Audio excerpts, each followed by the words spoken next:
সবাই শুনো।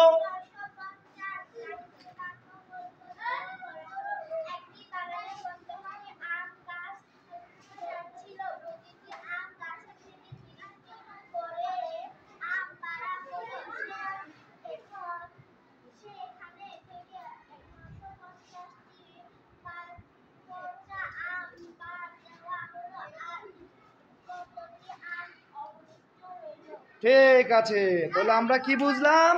জোরে ওর জন্য একটা জোরে হ্যান্ড ক্ল্যাপ দাও। অর্থাৎ দেখো, এদিকে তাকাও সবাই, দেখো বোর্ডে 50 গুণন 30 বিয়োগ 950। এই গাণিতিক বাক্য দিয়ে আমরা একটি গল্প বানাচ্ছি। দেখো, একটি বাগানে 50টি আম গাছ ছিল। প্রতিটি আম গাছ থেকে 30টি করে আম পাড়া হলো।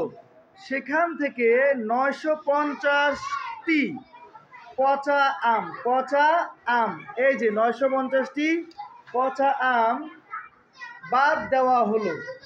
আর কতটি আম অবশিষ্ট রইল? আমরা কি বুঝতে পেরেছি? ঠিক আছে, তাহলে আমরা বুঝতে পেরেছি। ওকে, আচ্ছা, থ্যাংক ইউ।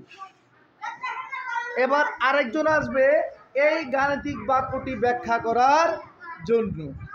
ওকে,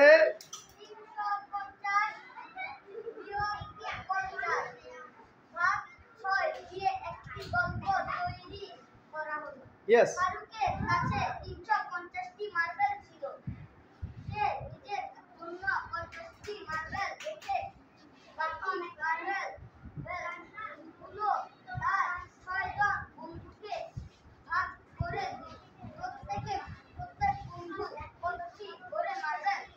সাবাস, ওর জন্য একটা জোরে হাত তালি দাও।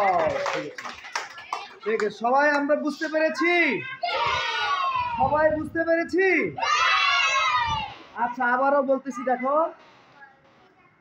ক নম্বর 350 বিয়োগ 50 ভাগ 6, এটা দিয়ে আমরা একটা গাণিতিক বাক্য ছিল, সেটা দিয়ে আমরা একটা গল্প তৈরি করছি। দেখো, ফারুকের কাছে 350টি মার্বেল ছিল।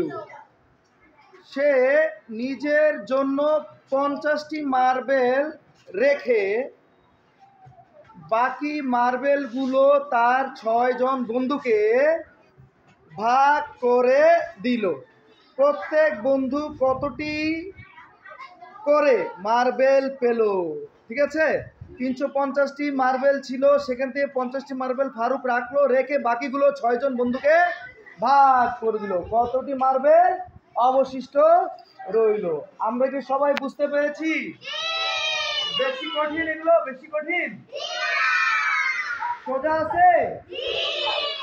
আচ্ছা, সবাইকে ধন্যবাদ। আমরা গাণিতিক বাক্য তৈরি করা শিখলাম এবং ব্যাখ্যা করে গল্প বানানো শিখলাম। ঠিক আছে, সবাইকে আবারও ধন্যবাদ। ঠিক আছে, তাহলে আমরা একটা জোরে হাততালি দিব। বলো, জোরে হাততালি। আচ্ছা, ধন্যবাদ সবাইকে ক্লাসটা উপভোগ করার জন্য। অনেক অনেক ধন্যবাদ।